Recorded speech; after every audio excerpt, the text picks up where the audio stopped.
Bismillahirrahmanirrahim. Assalamualaikum warahmatullahi wabarakatuh. Innal hamdalillah nahmaduhu wa nasta'inuhu wa nastaghfiruh wa na'udzu billahi min syururi anfusina wa min sayyiati a'malina. May yahdihillahu fala mudhillalah wa may yudlil fala hadiyalah. Asyhadu an la ilaha illallah wahdahu la syarikalah wa asyhadu anna Muhammadan abduhu wa rasuluh sallallahu alaihi wa ala alihi wa ashabihi wa man tabi'ahum bi ihsan ila yaumiddin, amma ba'd. Alhamdulillah, kembali pada malam hari ini kita melanjutkan kajian kitab Bulughul Maram min Adillatil Ahkam karya Al-Imam Al-Hafidh Ibn Hajar Al-Asqalani Asy-Syafi'i rahimahullah. Kita hari ini majelis ke-27 akan masuk dalam bab ke-8 di kitab At-Taharah. Bab ke-8 di kitab At-Taharah, yaitu kata beliau babul gusli wa hukmil junubi. Bab terkait dengan mandi dan hukum seputar junub. Bab ini penulis rahimahullahu ta'ala akan menyebutkan beberapa hadits seputar apa yang beliau berikan judul dengannya, dan junub sebagaimana yang kita sudah maklumi masuk hadas besar. Masuk hadas besar, yaitu yang mewajibkan mandi. Karena hadas ada dua. Ada hadas yang mewajibkan wudu, ini disebut dengan hadas kecil. Dan ada hadas yang mewajibkan mandi, ini disebut dengan hadas besar. Dan junub termasuk hadas besar. Kata beliau rahimahullahu ta'ala, hadits 108.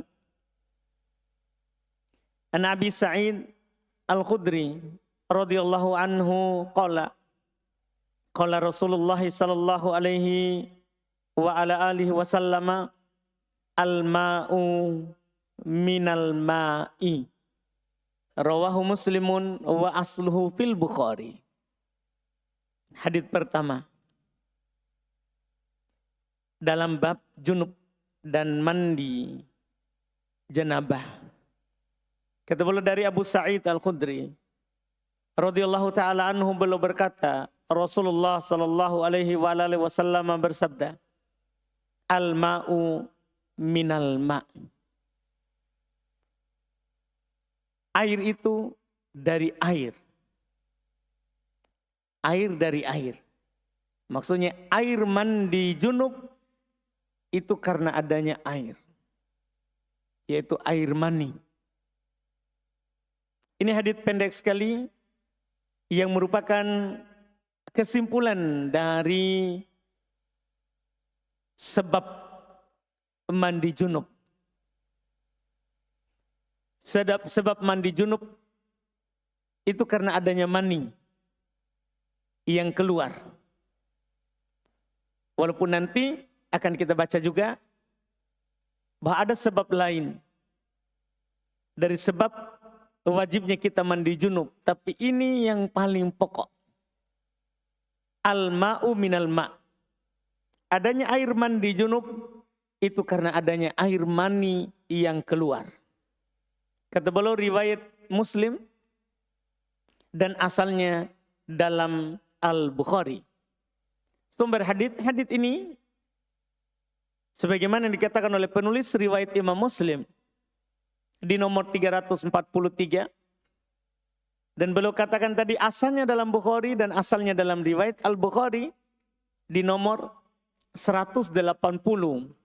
Beliau tidak bilang riwayat Bukhari Muslim karena lafaz Bukhari Muslim berbeda. Dan ada kesamaannya, yaitu al-ma' minal ma'. Sama-sama ada lafaz itu. Al-ma minal ma. Cuman lafaz yang pendek ini itu adalah lafaz Imam Muslim. Lafaz Imam Muslim. Adapun riwayat Bukhari nanti ada kisahnya. Ada kisahnya. Yang nanti juga akan dibawakan. Sebentar kita akan baca insya Allah. Ya, yang ada dalam riwayat Imam Al-Bukhari. Derajat hadits tentunya sahih. Adapun fikih yang boleh ingin sampaikan kepada kita lewat hadits yang sangat pendek ini, adanya air. Ya, air itu karena ada air. Air itu karena ada air. Fikih hadits, keluarnya mani dengan syahwat. Walaupun tanpa berhubungan badan maksudnya, itu mewajibkan mandi. Yang penting ada mani, wajib mandi. Ada mani yang keluar, wajib mandi. Terus saya katakan di situ dengan syahwat. Dengan syahwat. Iya. Dan ini tidak ada silang pendapat di kalangan para ulama. Keluarnya mani dengan syahwat mengharuskan mandi. Mengharuskan mandi, tidak ada silang pendapat. Apakah itu dari laki-laki ataupun dari perempuan. Iya, dari laki-laki ataupun dari perempuan. Kemudian yang kedua, keluarnya mani tanpa syahwat tidak mewajibkan mandi. Ini masalah kedua. Ini disebutkan oleh para ulama rahimahumullah. Kadang ada orang keluar mani tapi bukan karena syahwat. Karena dia sakit atau karena dingin. Biasanya orang berada di tempat yang dingin. Kadang tiba-tiba dia keluar lihat mani. Atau karena yang semisalnya. Disebutkan oleh ulama fikih misalnya ada orang dipukul. Keluar maninya. Dan semisalnya, kalau masalah kedua ini terjadi silang pendapat di kalangan para ulama. Apakah keluarnya mani itu walaupun tanpa syahwat mewajibkan mandi?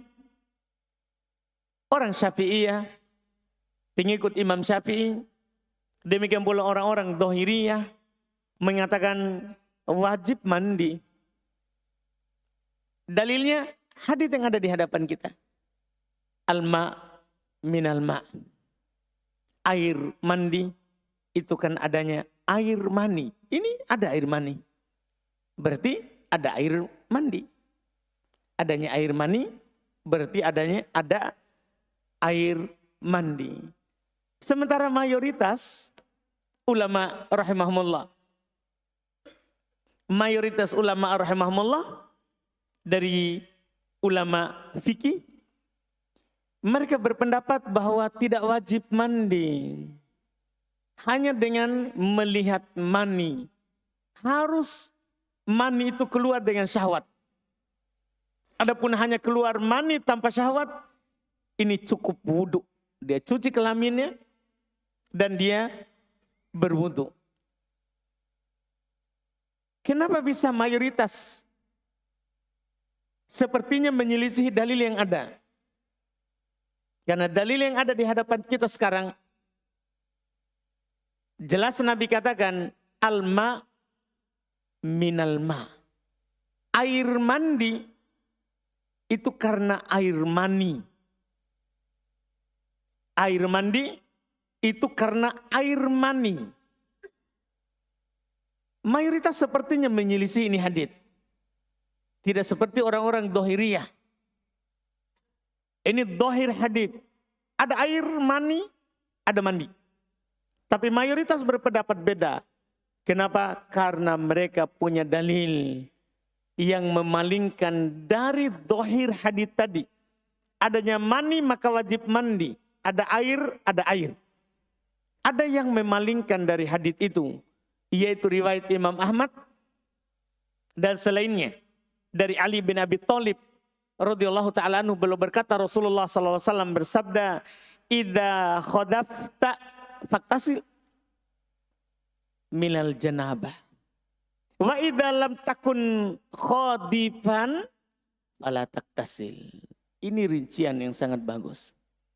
Menjelaskan hadis tadi. Air karena ada air. Kata Nabi, idza khadafta, jika kamu khadaf, maka wajib kamu mandi dari junub. Dan jika kamu tidak khadaf, maka kamu tidak perlu mandi. Tinggal apa arti khadaf? Khadaf pakai kha, dal, fa itu bermakna khurujul mani bikuwah wa tadafuk. Keluarnya mani dengan kuat, terdorong. Ya. Itu yang disebutkan makna khadaf. Artinya kalau kamu keluar mani dengan kuat, dan ini tentunya tidak mungkin tanpa syahwat. Tidak mungkin tanpa syahwat.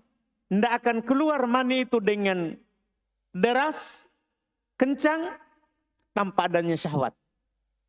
Tanpa adanya syahwat. Makanya ini jelas kata Nabi. Kalau kamu tidak khadifan, keluar mani tapi tidak ada syahwat, fala taktasil, jangan kamu mandi. Inilah hadits yang memalingkan tadi itu. Dan yang kita katakan di nomor faedah pertama, keluarnya mani dengan syahwat, walaupun tanpa berhubungan badan, mewajibkan mandi dengan syahwat. Itu tidak ada silang pendapat.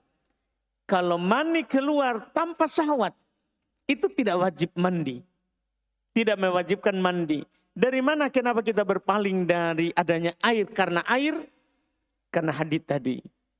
Nabi mengisyaratkan idza khadafta faktasil minal janabah. Kalau kamu keluar maninya dengan syahwat, dengan tadafuk, terpancar, kuat, maka kamu mandi. Kalau tidak, maka kamu tidak perlu mandi. Itu dalil mayoritas pertama. Dalil mereka yang kedua, mandi dari keluarnya mani,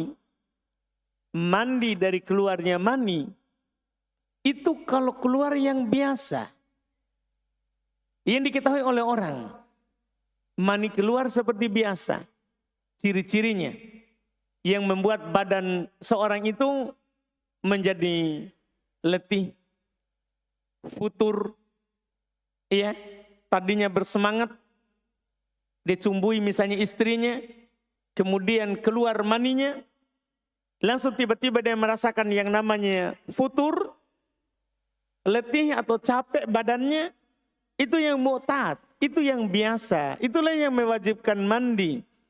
Adapun keluarnya tanpa merasakan apapun, ya, tanpa adanya dorongan yang kuat, maka ini kata mereka tidak mewajibkan mandi. Ini yang disebutkan oleh mayoritas dan ini nadir. Kata mereka ini jarang terjadi. Jarang itu orang keluar mani tanpa syahwat. Sehingga kalau seperti ini tidak bisa kita pakai atau gunakan sebagai hukum yang umum. Tidak bisa kita pakaikan sebagai hukum yang tidak bisa kita gunakan dalam hukum yang umum. Tidak bisa. Inilah alasan-alasan mereka yang membuat mereka mengatakan bahwa keluarnya mani tanpa syahwat itu tidak mewajibkan mandi. Tidak mewajibkan mandi. Iya. Kemudian berikutnya hadits 109. Kata beliau wa an Abi Hurairah radhiyallahu anhu qala Rasulullah sallallahu alaihi wa alihi wasallam idza jalasa baina syu'abihal arba' thumma jahadaha faqad wajabal ghuslu muttafaqun alaih. Wa zada muslimun wa illam yunzil. Ini sebab mandi yang kedua. Kalau tadi adanya air mani, wajib mandi. Ini sebab kedua. Kata beliau dari Abu Hurairah radhiyallahu taala anhu, beliau berkata, Rasulullah sallallahu alaihi wasallam bersabda, "Idza jalasa baina syu'abihal arba'." Apabila seorang laki-laki duduk di antara 4 bagian dari tubuh wanita, tsumma jahadaha, kemudian dia bersungguh-sungguh, yaitu mencampuri istrinya, berhubungan badan, maka ia telah wajib mandi. Muttafaqun alaih. Riwayat Muslim menambahkan, meskipun ia belum mengeluarkan mani. Iya. Walaupun dia belum mengeluarkan mani. Sumber hadits ini riwayat Imam Al-Bukhari nomor 291 dan Muslim nomor 348. Derajat hadits sahih, tidak diragukan. Fikih hadits. Pertama, wajibnya mandi ketika seorang berhubungan badan walaupun tidak sampai keluar mani. Karena Nabi cuma mengatakan apabila seorang laki-laki sudah duduk di atas 4 cabang dari istrinya, dan 4 cabang itu banyak macam ya penafsiran para ulama. Yang jelas ini adalah kinayah, ungkapan yang digunakan untuk seorang yang berhubungan badan. Untuk seorang yang berhubungan badan. Iya, kalau bukan kebanyakan yang hadir anak muda, maka saya akan sebutkan. Tapi takut nanti banyak santri besok sudah mau menikah. Iya, kalau dirinci itu 4 cabangnya. Dan jelas ini kinayah untuk jima. Ini kinayah untuk hubungan badan. Untuk hubungan badan. Adapun yang mau tahu nanti datang khusus saja. Tanya sama saya. Saya kasihkan penjelasannya. Baik. Bagi yang sudah mau menikah besok. Kalau masih lama nanti saja. Jadi ini kinayah untuk jima. Maka faedahnya wajibnya mandi ketika seorang berhubungan badan. Walaupun tidak sampai mengeluarkan mani. Misalnya di tengah perjalanan tiba-tiba dia malas. Tadinya sudah dia cumbui istrinya dan mulai melakukan hubungan badan. Kemudian di tengah perjalanan malas. Langsung dia berhenti. Tidak sampai keluar mani. Istri belum keluar, suami belum keluar. Atau tiba-tiba mungkin encok. Iya, langsung dia berhenti. Tiba-tiba dia kram, langsung dia berhenti. Iya, istrinya suruh berhenti Miki Pak. Daripada mati Ki. Iya, enggak sampai keluar. Enggak sampai keluar. Maka wajib mandi. Disinilah yang enggak berlaku hadits tadi. Innamal ma minal ma. Tidak berlaku. Tidak berlaku itu hadits, karena ini kejadian khusus. Iya, itu hanya berlaku bagi orang yang tidak melakukan karena melakukan hubungan badan. Tapi orang yang melihat air mani tiba-tiba keluar darinya dengan syahwat. Naik syahwatnya, keluar maninya. Tidak bisa dia tahan. Dia sudah tahan, tidak bisa. Keluar. Ketika tinggi syahwatnya. Bukan karena berhubungan badan. Wajib mandi. Kalau ini khusus orang yang melakukan hubungan badan. Walaupun tidak sampai keluar mani. Wajib mandi. Wajib mandi. Kemudian masalah Berikutnya, masalah kedua, wajibnya mandi ketika bertemunya dua kelamin. Iya. Tadi kan masalahnya adalah dia duduk dan bersungguh-sungguh. Ternyata walaupun dia tidak bersungguh-sungguh, kapan dua kelamin itu bertemu wajib mandi. Karena penulis sebenarnya rahimahullah beliau tidak sebutkan hadis secara utuh.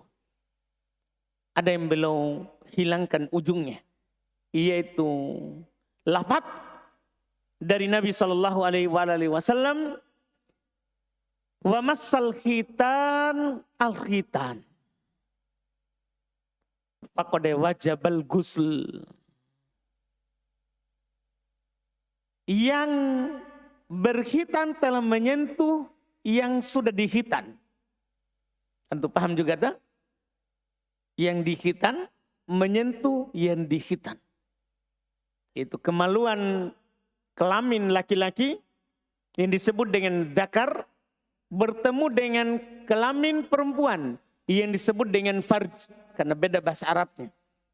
Beda bahasa Arabnya antara kelamin laki-laki dengan kelamin perempuan. Kelamin laki-laki disebut dzakar, kelamin perempuan disebut farj. Ketika kelamin laki-laki ini bertemu dengan kelamin perempuan, maka wajib mandi. Hanya sekedar bertemu. Dan bertemu di sini diterangkan dalam hadits yang lain. Bukan hanya sekedar numpang lewat. Tapi bertemunya adalah disebutkan dalam hadits riwayat Al-Imam At-Tahawi di dalam Syarh Ma'anil Athar dari Abu Hurairah secara mauquf. Beliau berkata, idza ghabatil mudawwarah faqad wajabal ghusl. Ini mohon maaf ini. Apabila sudah tenggelam, sudah terbenam. Harus disebut ini ya. Iya. Apabila sudah tenggelam atau terbenam, al-mudawwarah. Tahu al-mudawwarah tak? Itu gimana cara bilang ini ya? Saya juga malu sebenarnya ini. Ya enggak apa-apa lah, karena nanti ada hadits, innallaha la yastahyi minal haq. Daripada saya malu-malu, Allah tidak malu dari yang benar. Allah tidak malu dari yang benar. Jadi jika itu kepalanya, iya, itu yang sudah tidak ada lagi itu kulitnya. Nah, kan kalau orang kalau disunat, dipotong itu kulitnya, ia menutupi siapa? Itu si kecil. Iya. Dipotong itu kulitnya. Kalau itu sudah masuk, dah harus semuanya. Pokoknya yang penting itu sudah tercelup. Paham ya? Iya. Ini kalau di masjid luar ini bebas ngomong. Karena banyak orang dewasa, ini banyak orang di bawah umur ini. Baik. Jadi apabila itu sudah tercelup, wajib mandi. Jadi itu yang diinginkan dengan sentuh. Jadi bukan hanya sekedar lari di seputar itu di pinggirnya, bukan. Memang sudah masuk kepalanya, maka wajib mandi. Wajib mandi. Dan ini disebutkan tentunya kalau dia sengaja, sadar. Adapun kalau dia ngigo, tidak masuk. Iya. Tidak tahu, siapa tahu ada orang ngigo. Tidak masuk di situ. Iya. Tapi kalau dia sadar, apakah sadarnya itu dia dipaksa atau tidak dipaksa? Paham kan? Tiba-tiba istrinya mewajibkan dia mandi. Akhirnya dia perkosa suaminya. Yang penting dia kasih masuk itu ujungnya selesai. Wajib suaminya mandi. Iya. Ini pembahasan tidak bisa dihindari. Iya. Wajib suaminya mandi. Di sebagian riwayat hadits tapi ada kelemahan dalam sanadnya, cuman bisa naik ke derajat hasan dengan adanya pendukung dari jalur lain, yaitu lafaz riwayat Imam Ahmad Ibnu Majah dari Abdullah ibn Amr radhiyallahu anhu, Nabi SAW bersabda, "Idzal taqa al-khitanan wa tawaratil khosyafah faqad wajabal ghusl." Apabila dua yang bersunat itu berjumpa, bertemu, dan tawarut al-khosyafah, ini lebih jelas lagi ini, dan tenggelam masuk itu khosyafah, ujung ya si kecil kepalanya itu, ya, maka wajib mandi. Cukup ya saya rasa ya, cukup kita lewati ini, alhamdulillah. Jadi hanya ketemu mandi, walaupun tidak sampai keluar mani, walaupun tidak sampai keluar mani. Ini wallahu alam. Kita lanjut berikutnya lagi. Hadis ke 111. 110 dulu, hadis 110. Ya ini sebenarnya 110 dan 111 ya. Langsung kurang nomornya satu situ. Nanti insya Allah diperbaiki. Di 110 kata beliau an Ummi Salamah radhiyallahu taala anha qalat anna Umma Sulaim wahya imra'atu Abi Talhah qalat ya Rasulullah innallaha la yastahyi minal haqq fahal 'alal mar'atil al-ghuslu idha ihtalamat qala na'am idha ra'atil ma' al-hadis muttafaqun alaih. Kata beliau dari Ummi Salamah radhiyallahu taala anha, beliau berkata bahwasanya Ummu Sulaim, dia adalah istri dari Abu Talhah. Dia berkata, wahai Rasulullah, Allah itu tidak malu dari yang benar. Beliau kasih pendahuluan seperti itu, kan ini biasanya perkara yang tentunya orang malu untuk bertanya. Apalagi ini perempuan yang bertanya. Iya, kalau laki-laki biasanya ya bebas-bebas saja. Karena mereka laki-laki tidak jarang yang menggunakan perasaan. Beda perempuan. Beda perempuan. Jadi dia bilang Allah tidak malu dari kebenaran. Artinya ini pendahuluan. Ini menunjukkan kalau dari fikih bertanya, kalau perkara itu malu kita tanyakan, maka boleh kita kasih pendahuluan. Boleh kita kasih pendahuluan di awal. Iya. Supaya tidak kedengaran kasar atau tidak sopan atau tidak pantas. Jadi dikasih pendahuluan. Pertanyaannya, fahal 'alal mar'atil ghuslu idah talamat. Apakah wanita wajib mandi jika dia mimpi basah? Itu pertanyaannya. Qala, kata Nabi, na'am. Iya tentu. Dia wajib mandi. Tapi ada syaratnya. Idza ra'atil ma, jika melihat air. Maksudnya air mani. Kata beliau al-hadits, hadits muttafaqun alaih. Kita sebut lagi hadis 111. Wa an Anas radhiyallahu anhu qala Rasulullah sallallahu alaihi wasallam fil mar'ati tara fi manamiha ma yara rajul qala taktasil muttafaqun alaih. Zada Muslim faqalat Ummu Sulaim wa hal yakunu hada qala na'am famin aina yakunu syabah. Kata beliau dari Anas bin Malik radhiyallahu taala anhu, beliau berkata, Rasulullah sallallahu alaihi wasallam bersabda tentang perempuan melihat di tidurnya apa yang dilihat oleh laki-laki. Artinya mimpi basah seperti laki-laki mimpi basah. Kata Nabi, dia mandi. Dia mandi. Riwayat Bukhari Muslim muttafaqun alaih. Dalam riwayat Muslim ada tambahan. Ummu Sulaim bertanya, apa ini bisa terjadi? Bisa terjadi perempuan, maksudnya perempuan mimpi basah juga? Kan biasa kan yang mimpi basah itu apa? Laki-laki. Apakah juga perempuan mimpi basah? Itu pertanyaan dari Ummu Sulaim. Ya Ummu Sulaim ya, di terjemahan Ummu Salamah. Iya. Nabi menjawab, iya. Lalu di mana datangnya persamaan? Itu kemiripan anak. Di sini nanti kita ada rahasia secara selain masalah mandi junub. Nanti kita bahas sebentar sebagai tambahan saja.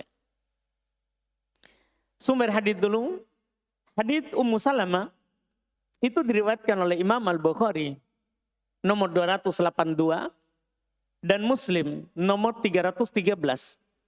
Sementara hadits Anas itu riwayat Imam Muslim 311 tidak diriwayatkan oleh Imam Al-Bukhari karena penulis ini ketika belum menyebutkan hadits Ummu Salamah betul muttafaqun alaih.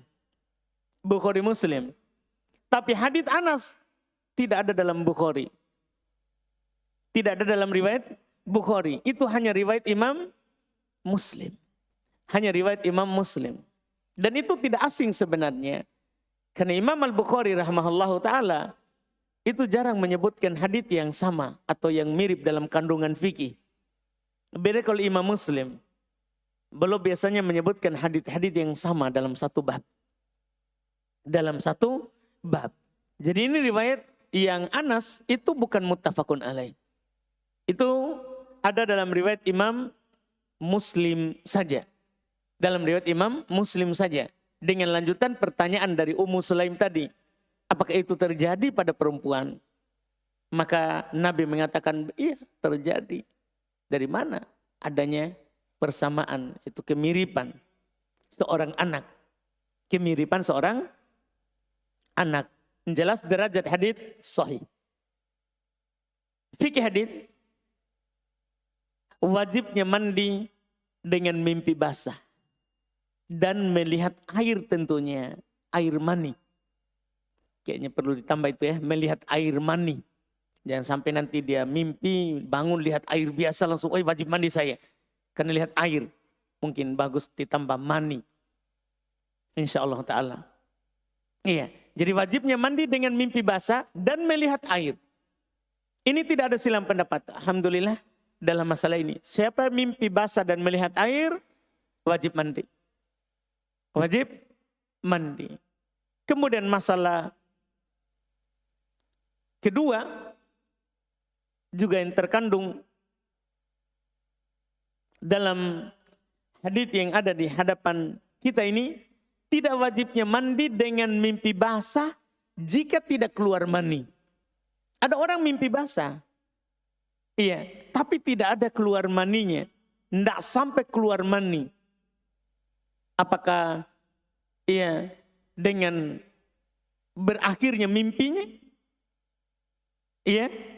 Atau tiba-tiba terbangun. Tiba-tiba terbangun atau ada yang membangunkan. Lagi mimpi dikasih bangun. Tidak jadi. Iya. Itu macam-macam kejadiannya. Jelas dia mimpi basah tapi tidak jadi keluar. Apakah ini sama dengan mendatangi istri tadi? Walaupun tidak keluar wajib mandi? Ternyata tidak sama. Tidak sama. Tidak wajib mandi dengan mimpi basah. Jika tidak keluar mani. Karena Nabi bilang iya jika lihat air. Artinya dia mimpi basah. Bangun dia cek celananya. Tidak ada Ci. Dicium, tidak ada bau apa-apa. Iya, karena kadang kan kering. Kadang kan orang mimpi basah di awal malam. Dia tidur sampai subuh. Dia bangun, dia ingat mimpi. Lihat air, tidak ada, sudah kering. Dia cium juga, sudah tidak ada baunya. Kan mani kalau tidak basah tidak ada baunya. Tidak ada baunya. Coba mungkin nanti cium saya celananya. Kalau mau tes. Tidak apa-apa, tidak ada masalah. Iya, jadi ini masalah yang disebutkan dan ini juga disepakati. Tidak silang pendapat ini. Masalah pertama tadi tidak ada silang pendapat. Orang yang mimpi basah dan lihat air wajib mandi. Masalah kedua ini juga tidak ada silang pendapat. Orang yang mimpi basah tapi tidak lihat air. Tidak lihat mani keluar. Ini juga tidak ada silang pendapat bahwa tidak wajib mandi. Kalau yang pertama wajib mandi, kedua tidak wajib mandi. Masalah ketiga, tidak wajibnya mandi dengan keluarnya madi. Kan kadang orang mimpi basah. Itu kan kalau tidak jadi, biasa ada madi keluar karena syahwatnya bergerak. Ada keluar madi, cairan warna bening, tidak punya warna ya, bening ya, dan licin. Itu disebut apa? Madi. Dia tidak wajib mandi. Yang mewajibkan mandi adalah mani. Hanya mani. Dan ini juga tidak ada silang pendapat. 3 masalah ini tidak ada silang pendapat di dalamnya. Semuanya dari ulama madhab bersepakat ya tentang apa yang kami sebutkan di faedah atau fikih dari hadits. Kemudian saya juga tidak menyampaikan di faedah karena ini tidak masuk dalam pembahasan. Kita dapat ilmu di sini di lafaz tambahan Muslim tadi. Pertanyaan dari Ummu Sulaim, apakah perempuan juga ada maninya? Kan itu pertanyaannya. Apakah perempuan ada maninya? Kan Nabi bilang, ketika ditanya, apakah perempuan wajib mandi kalau mimpi basah? Nabi jawab, iya kalau dia lihat air. Ummu Sulaim bertanya lagi, apakah perempuan juga ada maninya? Ada maninya. Dari jawaban Nabi pertama, betul perempuan ada maninya. Walaupun beda antara mani perempuan dengan mani laki-laki. Mani laki-laki keluarnya dengan tadafuk. Keluarnya deras, kencang, penuh syahwat. Mani perempuan tidak keluar dengan tadafuk. Tapi keluar ringan, cuman ada seperti laki-laki masalah terkait dengan orgasmenya sama dengan laki-laki, cuman keluarnya kental ya, warnanya putih ya, atau bening keputihan gitu ya, gimana lah itu, pokoknya antum tahu lah itu. Iya, itu kalau punya perempuan bening, maninya perempuan bening, tidak kental seperti laki-laki. Nah, itu terkait dengan maninya. Yang jelas perempuan laki-laki punya mani. Cuman di sini ada faedah sebagai penutup. Ketika Ummu Sulaim bertanya, apakah ini terjadi? Kata Nabi, iya itu terjadi. Kalau tidak terjadi, tidak ada perempuan punya mani, dari mana kemiripan? Kalau kita melihat seorang anak mirip dengan bapak, berarti yang tadi duluan keluar adalah bapak. Kalau anak mirip dengan ibunya, maka tadi yang duluan keluar, yang lebih menang menguasai adalah mani ibu. Mani ibu. Jadi kalau mau mirip bapak, bisa. Kita yang duluan. Kalau mau mirip ibu, tunggu-tunggu saja ibunya keluar duluan, baru kita di belakangan. Kita di belakangan. Usaha. Namanya usaha itu. Jangan sampai nanti datang ke protes tahun depan. Ustadz, anak saya keluar tetap di mirip saya. Padahal saya mau mirip ibunya. Ya, itu usaha.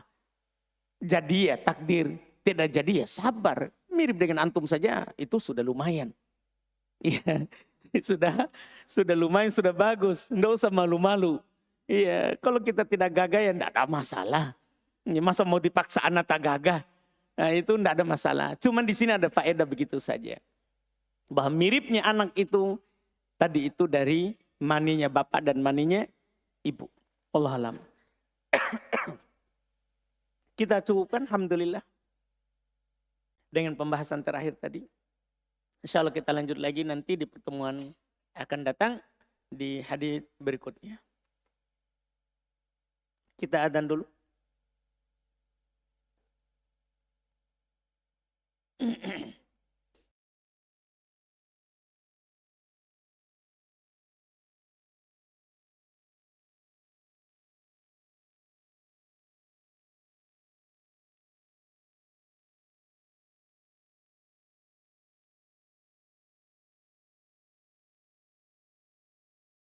Kita masuk di tanya jawab.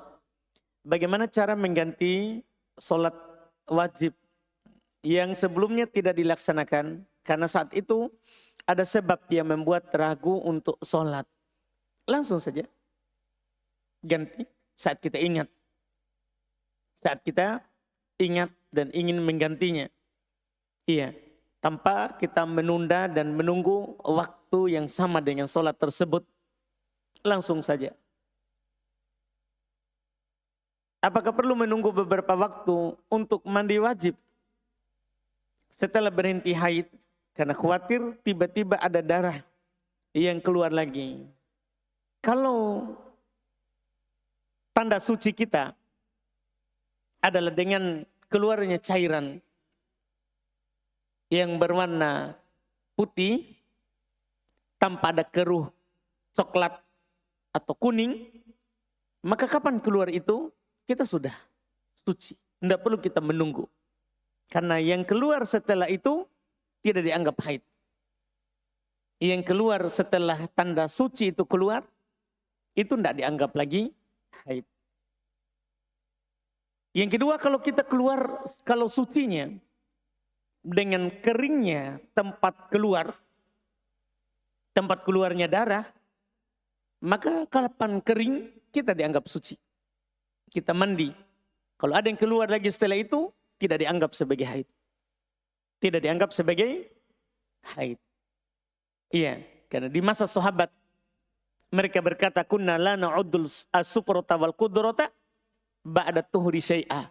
Kami tidak menganggap warna keruh atau coklat, iya, itu sebagai haid setelah keluarnya tanda suci. Setelah keluarnya tanda suci. Jadi tidak perlu kita menanti itu. Tidak perlu kita menantinya. Yang mana lebih dahulu dilaksanakan? Sholat 5 waktu atau sholat taubat? Tentunya sholat 5 waktu. Itulah yang wajib. Adapun sholat taubat itu sunnah. Wajib kita bertobat. Tanpa kita sholat pun diterima tobat kita. Makanya Allah Subhanahu wa taala di Quran mengatakan fa in tabu wa aqamus shalah wa atuz zakah fa ikhwanukum fid din. Kalau mereka bertobat dan mendirikan sholat serta mengeluarkan zakat. Sholat wajib, maka dia adalah saudara kalian dalam agama. Artinya tidak ada disebutkan sholat tobat. Kapan dia bertobat saja? Beristighfar kepada Allah, memohon ampun dari apa yang telah lewat, menyesalinya, dan berjanji untuk tidak mengulanginya, maka diampuni dosanya. Adapun sholat tobat, itu adalah sunnah tambahan. Ketika kita bertobat sunnah, kita melakukan sholat tobat.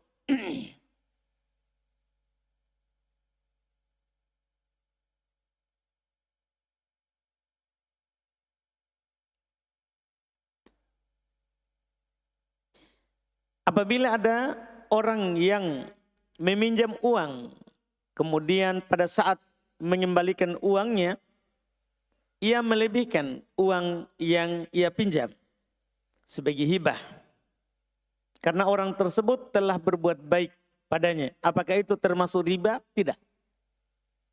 Kalau tidak ada akad, ia untuk ditambah saat pengembalian, maka seorang yang meminjam boleh dia melebihkan.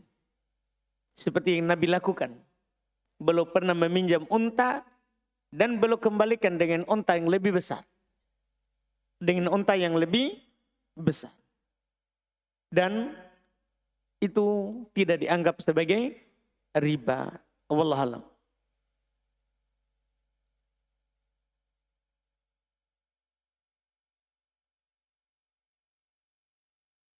Keluarga saya mengadakan syukuran, acara makan bersama keluarga karena ingin pergi umroh.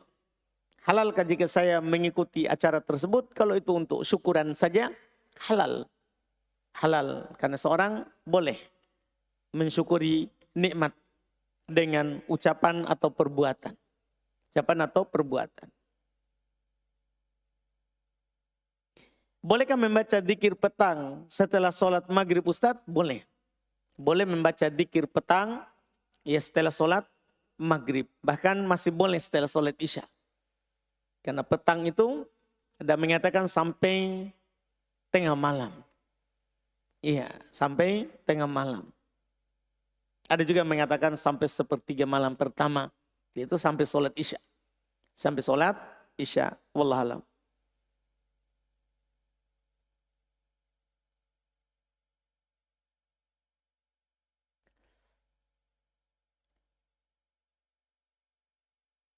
Nasihat untuk laki-laki, seorang suami, seorang bapak. Laki-laki, seorang suami, seorang bapak. Yang mudah emosi dan marah. Dan sulit mengontrol emosi. Bahkan kadang merusak barang. Bahkan seorang penuntut ilmu. Ya tentunya kita katakan kepadanya apa yang disebutkan oleh Nabi SAW ketika seorang datang kepada beliau, ya Rasulullah, ausini. Wahai Rasulullah, tolong nasihati saya. Berikan wasiat kepada saya. Maka Nabi berkata kepadanya, la taghdab. Jangan kamu marah. Karena Nabi biasa memberikan nasihat tergantung orang yang datang. Jangan kamu marah. Jangan kamu mudah emosi. Ini nasihat Nabi SAW kepadanya. Iya. Karena orang yang kuat itu bukan kuat bergulat. Bukan yang mengalahkan lawannya ketika bergulat. Atau berkelahi. Kata Nabi, laisal qawi bisur'ah. Bukanlah kekuatan itu, atau bukanlah orang kuat dengan kuat bergulat. Innamal qawi man yamliku nafsahu indal ghadab. Orang yang kuat itu orang yang mampu menguasai dirinya ketika dia marah. Harus seperti itu. Kalau kita menganggap diri kita adalah orang yang kuat, maka kalau marah harus mampu menahan diri. Menahan emosi. Tidak boleh kita memukul barang, memukul apa yang kita miliki. Tidak boleh. Tapi kita harus mampu menguasai diri kita ketika emosi. Apalagi di sini yang disebutkan adalah penuntut ilmu. Penuntut ilmu itu ada kekangnya. Yang seperti kuda itu. Kuda itu sekuat apapun, semarah apapun. Tapi kalau sudah ada kekangnya di mulutnya, itu bisa dikendalikan. Nah, penuntut ilmu ada kekangnya. Apa kekangnya? Quran dan Sunnah. Al-Quran itu adalah kekangnya penuntut ilmu. Hadits itu adalah kekangnya penuntut ilmu. Dia mampu mengatur emosinya dengan adanya Quran, dengan adanya hadits. Tidak boleh kita masih tetap sama sebelum kita belajar dan setelah kita belajar. Tidak boleh kita sama. Iya. Bahkan tidak boleh kalau ada orang tuanya sifatnya memang pemarah. Dia ada keturunan dari orang tuanya, mirip dengan orang tuanya. Tidak boleh kita bilang, memang orang tuaku begitu. Tidak boleh. Kita sudah belajar, orang tua tak dulu belum belajar. Tidak boleh kita langsung bilang, saya memang begitu Ustaz. Orang tuaku memang begitu. Tidak boleh, orang tuamu dulu belum belajar. Kamu sudah belajar. Kamu sudah belajar. Iya, kalau kita penuntut ilmu, kita punya kekang yang mengendalikan kita. Ada Quran, ada hadits. Makanya Nabi berwasiat, jangan kamu marah. Jangan kamu marah. Dan yang kedua tentunya terus saja belajar. Kalau kita belum mampu menahannya itu, maka terus saja belajar. Insya Allah dengan terus belajar kita bisa mengatur emosi kita, kapan kita marah, kapan kita tidak marah. Nabi Sallallahu Alaihi Wasallam tidak pernah marah karena dirinya. Nabi marah kalau syariat dilanggar. Tapi adapun karena diri, tidak pernah Nabi marah. Iya, tidak pernah Nabi marah. Bahkan makanan, ada kekurangan dalam makanan. Beliau Sallallahu Alaihi Wasallam makan. Kalau belum suka, belum makan. Kalau belum tidak suka, belum tidak makan. Tidak pernah beliau mencelanya. Apalagi marah. Dikatakan dalam hadis riwayat yang diriwayatkan dari beliau terkait dengan makanan, ma'aba Rasulullah sallallahu alaihi wasallam atau aman qat. Rasulullah tidak pernah mencela makanan sama sekali. Tidak pernah. Belum mencela makanan. Iya. Jadi beliau masalah yang seperti itu tidak pernah marah. Tapi kalau syariat dilanggar, bukan lagi marah. Beliau kadang di khutbah memerah matanya seakan-akan memperingatkan pasukan.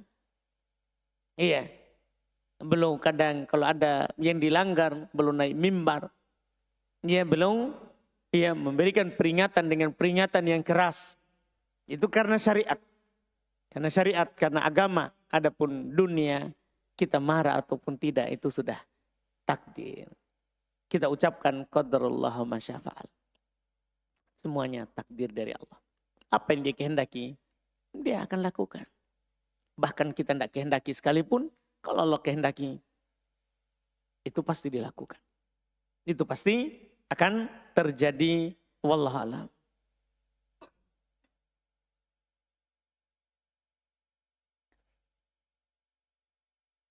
Ustadz, dalam proses ta'aruf, wajibkah seorang akhwat mempertanyakan perihal uang panaiknya sebelum tukaran CV dan nadar? Ya, sebaiknya dikasih tahu. Kita tidak bisa bilang wajib, sebaiknya dikasih tahu.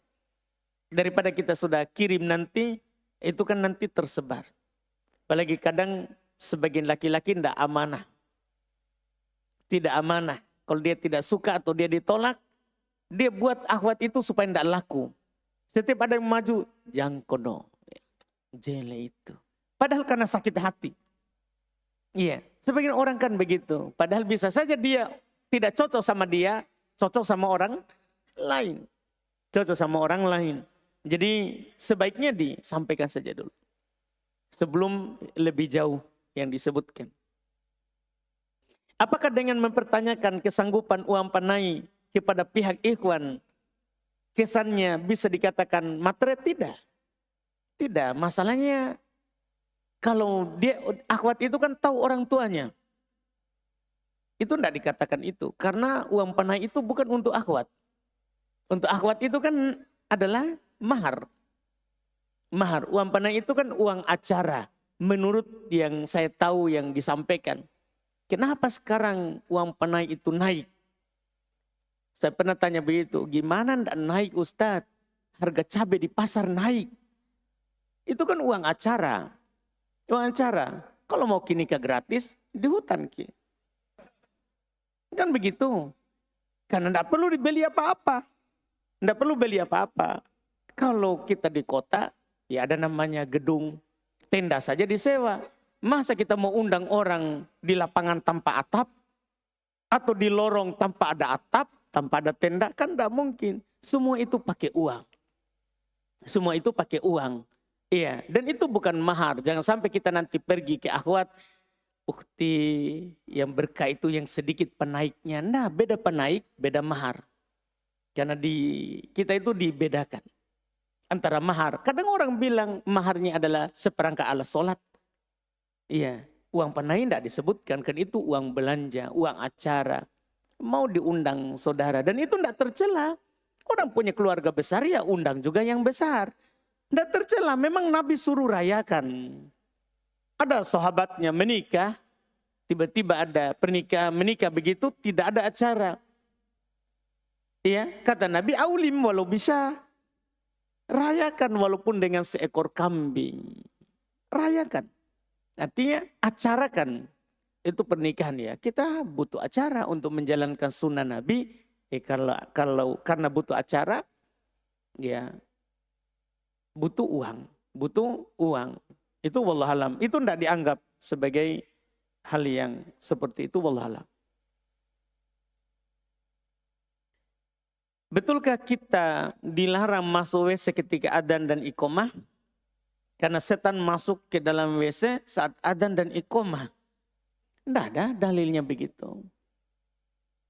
Haditsnya itu, setan itu, kalau adzan muadzin akan lari, bukan pergi masuk WC. Akan lari sampai tidak kedengaran lagi suara adzan. Tidak ada dibilang lari masuk WC. Tidak ada. Lari sampai kedengaran suara adzan itu tidak kedengaran. Setelah itu dia kembali lagi. Ya wallahualam kalau itu. Lari ke WC.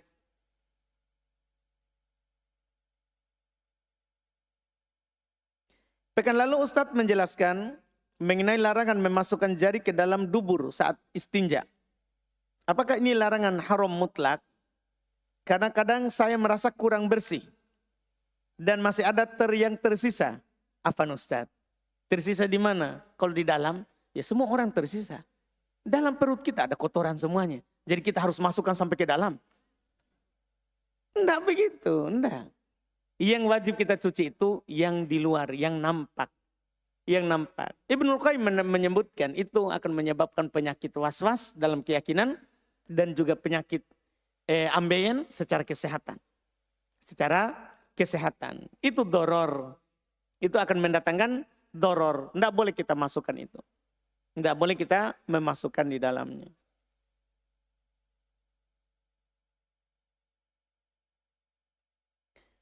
Bismillah. Ahsanallahu ilaik Ustadz Afan. Bagaimana hukum menolak ajakan suami pada saat malam pertama? Karena alasan belum siap mental. Sehingga membuatnya suami ini berkecil hati. Kenapa kita menikah? Iya. Jelas tidak boleh. Tidak boleh menolak. Iya. Adapun mental nanti diatur berikutnya. Iya. Tidak boleh, bismillah saja. Kalau suami tak ajak, jangan Tommy barbararo cepat. Orang ada malunya. Ada malunya. Tidak boleh menolak. Mau malam pertama, malam kedua, malam keberapa pun, tidak boleh menolak ajakan suami. Apapun alasannya. Apapun alasannya. Kecuali kalau kita layani kita akan mati. Iya. Itu boleh kita tolak. Boleh kita tolak. Iya. Atau hilang akal tak. Pas diajak oleh suami akan hilang akal tak. Tolak. Atau diajak suami akan hilang harta tak. Misalnya kita sudah diancam sama orang. Kalau kamu saat malam pertama melakukan sama suamimu, maka kamu saya bunuh. Tidak apa-apa, tapi kasih tahu suaminya. Malam kedua saja. Iya. Tidak apa-apa itu masalah. Iya, dibicarakan baik-baik. Dibicarakan baik-baik, wallahualam. Iya, alhamdulillah.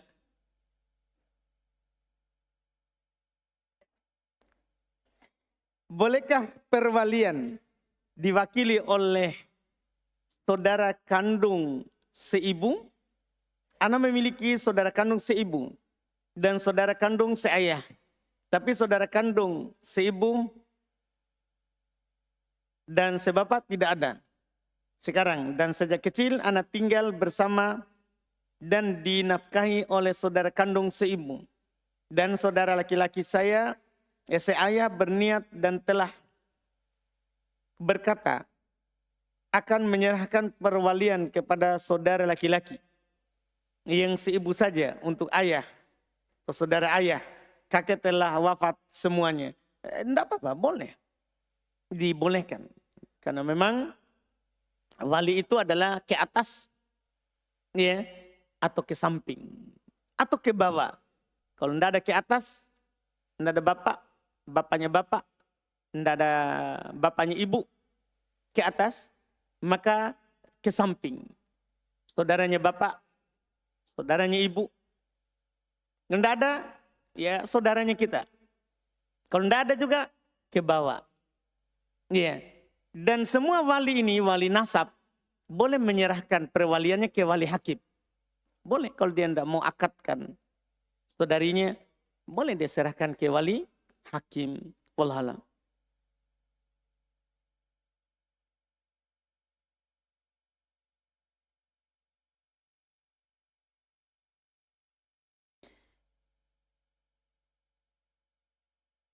Apa Ustadz izin diberikan nasihat tentang kedudukan mushaf? Keterlaluan banyak anak melihat di tempat akhwat, kedudukan tempat mushaf disepelekan, yang dimana banyak anak melihat ada yang simpan sisa air gelas, sisa gelas teh, bisa pula ada peniti dan sisa makanan di atas mushaf maupun tempat mushaf. Memang kita agak sulit kontrol di atas itu, karena memang kita serahkan penuhnya kepada tentunya panitia akhwat. Kalau di bawah ada santri yang selalu merapikan, melap itu rak mushaf. Kalau di atas tentunya kita tidak masuk. Di atas kita tidak masuk.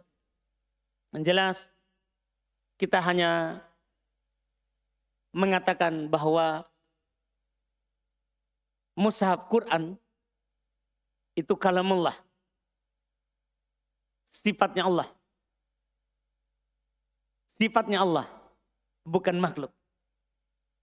Makhluk saja kalau disandarkan kepada Allah, itu kita muliakan. Misalnya Baitullah, Ka'bah. Makhluk. Bukan bagian dari Allah. Tapi karena Allah muliakan, harus kita muliakan. Harus kita muliakan. Karena Allah muliakan. Karena Allah muliakan. Nah, bagaimana kalau itu adalah sifat Allah? Sifatnya Allah. Bukan makhluk. Kita memuliakan sifat Allah sama dengan memuliakan zat Allah. Karena al-kalam fi sifah far'un an kalam fi zat. Berbicara tentang sifat Allah itu bagian dari berbicara tentang zatnya Allah. Kalau kita memuliakan zatnya Allah, Allah Maha Agung, Allah Maha Besar, Allah Maha Tinggi, Allah kita muliakan di atas segala sesuatu apapun itu. Maka sifatnya Allah harus kita muliakan. Harus kita muliakan. Tidak boleh kita merendahkan sifat Allah. Karena itu akan merendahkan dan memuliakan Allah. Kita mencela makhluk ciptaan Allah saja tidak boleh. Kata Nabi, la tasubbud dahar. Jangan kalian mencela masa. Itu makhluk. Itu makhluk. Nah, bagaimana kalau Allah? Tidak boleh. Harus kita memuliakan yang namanya mushaf Al-Quran. Harus kita muliakan. Kita tidak boleh dalam pustaka saja, dalam menyusun buku, maka rak tertinggi yang paling atas itu Quran. Itu adalah Quran. Tidak boleh dia di rak di bawah. Dia harus yang paling tinggi. Kalau kita menyimpan buku, maka Quran paling atas. Enggak boleh ada sesuatu di atasnya. Itu adalah sifatnya Allah. Itu adalah sifatnya Allah. Kita mengagungkannya, maka kita mengagungkan Allah. Kita mengagungkan Allah. Itu saja yang kami ingatkan kepada akhwat di atas. Jangan sampai kita menghinakan apakah sengaja ataupun tidak sengaja. Wallahualam. Dan kami yakin tentunya akhwat tidak sengaja melakukan hal tersebut. Cuman namanya nasihat itu berguna bagi mukmin, bagi mukminah. Bagi mukmin dan bagi mukminah. Iya, wallahualam. Kita satu lagi, Masya Allah. Banyak sekali ini ya. Bukan dari pekan lalu ini. Pekan ini, hari ini. Masya Allah, cepatnya orang tulis ya. Masih banyak sekali.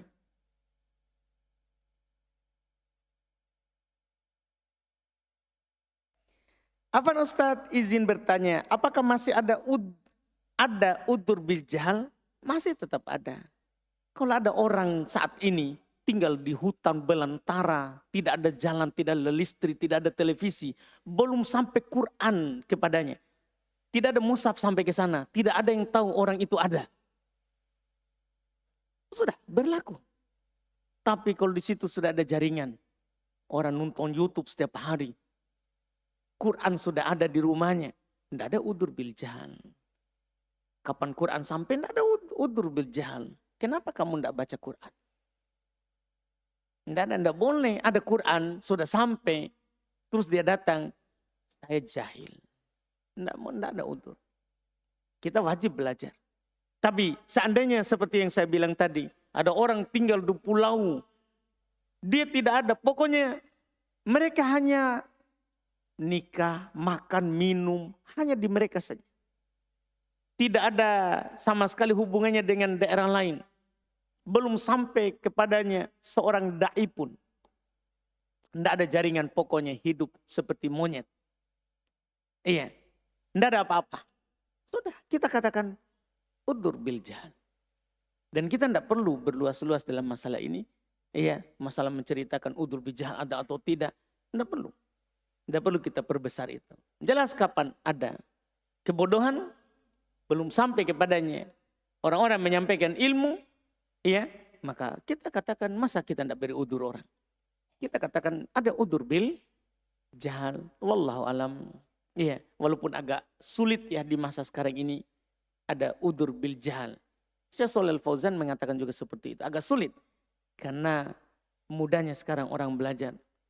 Mudahnya sekarang sampai ilmu, kita saja yang malas untuk mencari tahu. Untuk mencari tahu, wallahualam. Mohon maaf masih banyak pertanyaan belum dijawab. Alhamdulillah kita telah menjawab sebagiannya. Subhanakallahumma hamdik, asyhadu an la ilaha illa anta astaghfiruka wa atubu ilaik. Assalamualaikum warahmatullahi wabarakatuh.